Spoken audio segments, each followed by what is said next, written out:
मैं Rekha Garg, Maharaja Agrasen senior secondary school Hisar में हिंदी प्राध्यापिका हूँ।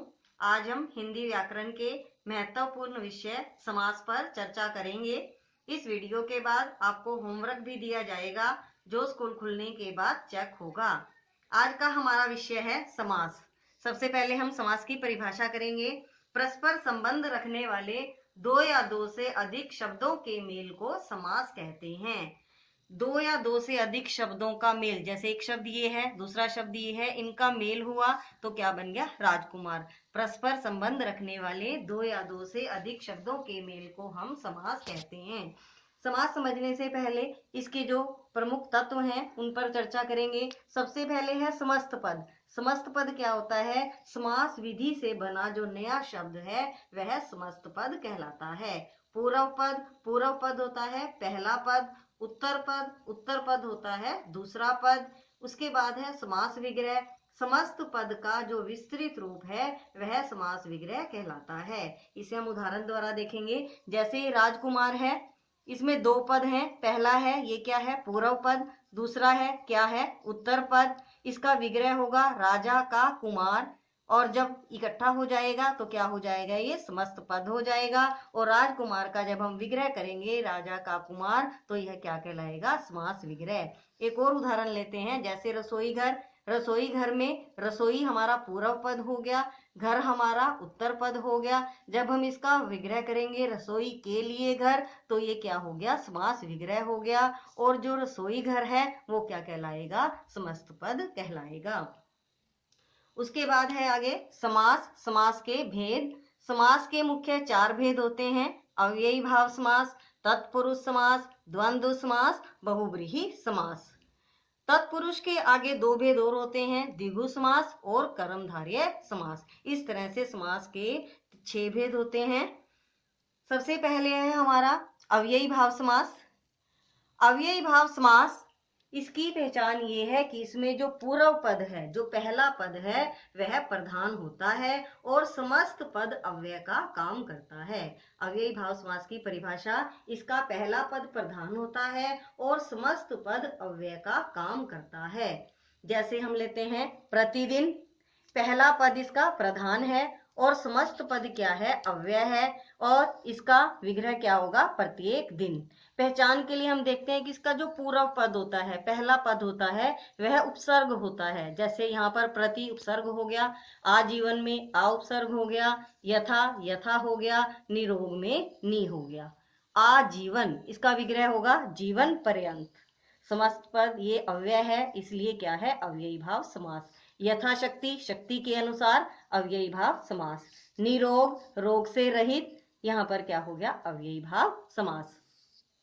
जब एक शब्द की पुनरावृत्ति हो, मतलब एक शब्द एक से अधिक बार आए और दोनों शब्द मिलकर अव्यय की तरह प्रयुक्त हो तो वह भी अव्ययी भाव समास कहलाता है। जैसे हम देखते हैं मन मन, एक शब्द है, दो बार आ गया और इसका विग्रह क्या होगा? मन ही मन। यहाँ पर भी क्या होगा? अव्ययी भाव समास होगा।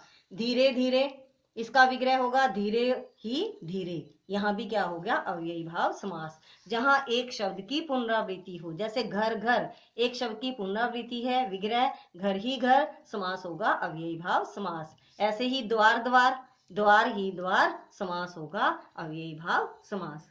नेक्स्ट है हमारा तत्पुरुष समास। तत्पुरुष समास की परिभाषा, जिसमें दूसरा पद प्रधान हो और कर्ता और संबोधन कारक को छोड़कर अन्य सभी कारकों के विभक्ति चिन्हों का लोप हो जाए, वहां पर तत्पुरुष समास होता है। तत्पुरुष समास, इसके 6 उपभेद हैं। जैसा कि हमने अभी कहा है कि कर्ता और संबोधन कारक को छोड़कर अन्य सभी कारक, कर्म कारक है, जैसे यहाँ पर क्या होगा? कर्म तत्पुरुष। कर्म तत्पुरुष की परिभाषा, जो कि तत्पुरुष के 6 भेदों में से पहला भेद है कर्म तत्पुरुष। जिस समास में कर्म कारक चिन्ह जो को है उसका लोप हो, कर्म कारक। जिस समास में कर्म कारक चिन्ह को का लोप हो वह कर्म तत्पुरुष वहां समास होता है। जैसे ग्रामगत। ग्रामगत, ग्राम को गत, ग्राम को गत, यहाँ पर को आ गया को क्या है, कर्म का चिन्ह है को, इसलिए यहाँ पर क्या होगा, कर्म तत्पुरुष समास। ऐसे ही शरणागत, शरण को आगत, यहाँ पर को आ गया, इसलिए यहाँ पर कौन सा समास हो गया, कर्म तत्पुरुष। स्वर्ग प्राप्त, स्वर्ग को प्राप्त, को आ गया। यश प्राप्त, यश को प्राप्त, यहाँ पर भी क्या हो गया, कर्म तत्पुरुष समास। अगर हमें विग्रह नहीं पता, जैसे हमें विग्रह पता है तब तो हम देख लेंगे कि इसमें अगर मान लो कारक विभक्ति चिन्ह कौन सा है, विभक्ति चिन्ह है, तो यहाँ पर कर्म तत्पुरुष है। और अगर हमें विग्रह का पता ही नहीं है, जैसे हम लेते हैं राजकुमार, राजकुमार में से कुमार क्या है, ये उत्तर पद है, लेकिन जब हम राजकुमार पढ़ते हैं तो हमें राजा नजर आता है या उसका पुत्र एकदम समझ में आता है, हमें पुत्र की तरफ ध्यान जाता है, इसलिए यहाँ पर दूसरा पद प्रधान है। राजकुमार में क्या होगा, तत्पुरुष समास होगा।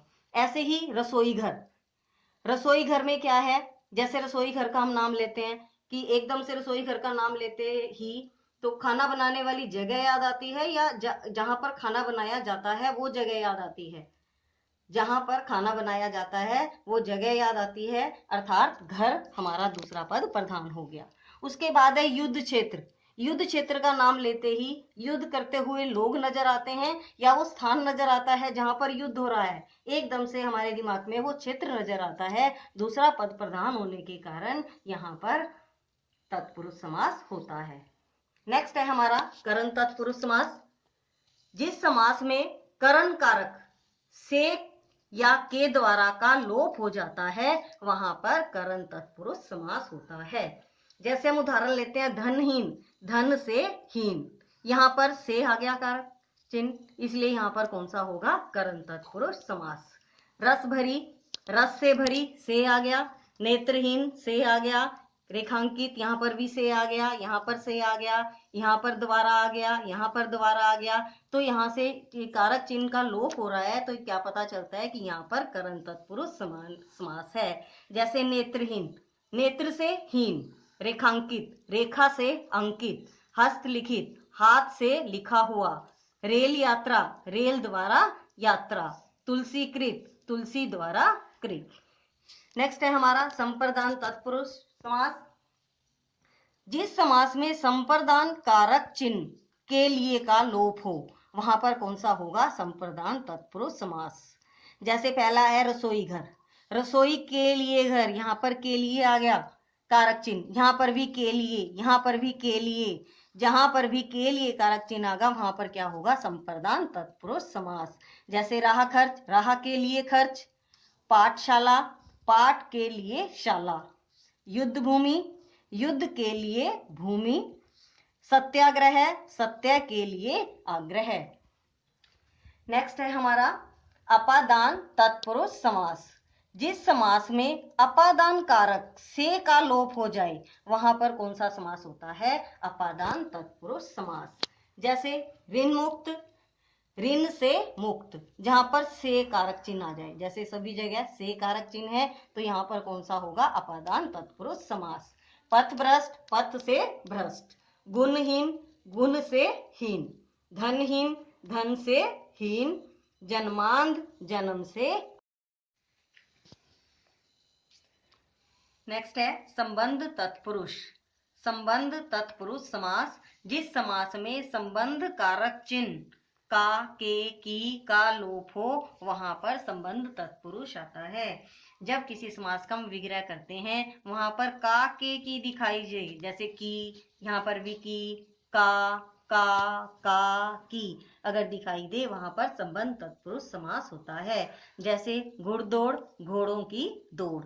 जन्म भूमि, जन्म की भूमि। राष्ट्रपति, राष्ट्र का पति। राजपुत्र, राजा का पुत्र। भूमिपति, भूमि का पति। राम कहानी, राम की कहानी। नेक्स्ट है हमारा अधिकरण तत्पुरुष समास। जिस समास में अधिकरण कारक के विभक्ति चिन्ह में और पर इसके विभक्ति चिन्ह है, इनका लोप हो वहां पर अधिकरण तत्पुरुष समास होता है। जैसे आप बीती, अपने पर बीती, यहाँ पर जैसे पर आ गया, यहाँ पर में, यहाँ पर में, पर, में, जहां पर भी ये विभक्ति चिन्ह दिखाई दे वहां पर अधिकरण तत्पुरुष समास होता है। जैसे सिर दर्द, सिर में दर्द। शरणागत, शरण में आगत। घुड़सवार, घोड़े पर सवार। दानवीर, दान में वीर। गृह प्रवेश, गृह में प्रवेश। आज हमने अव्ययी भाव समास किया है, तत्पुरुष समास की परिभाषा और उसके भेदों का वर्णन किया है। आज आपका गृह कार्य है समास किसे कहते हैं, इसके कितने भेद हैं, प्रत्येक का उदाहरण सहित उल्लेख कीजिए। तत्पुरुष समास किसे कहते हैं, इसके कितने भेद हैं, सो उदाहरण वर्णन कीजिए। और आपकी पुस्तक में जो भी समास हैं उन सबको आपने पढ़ना है और कॉपी में लिखना है।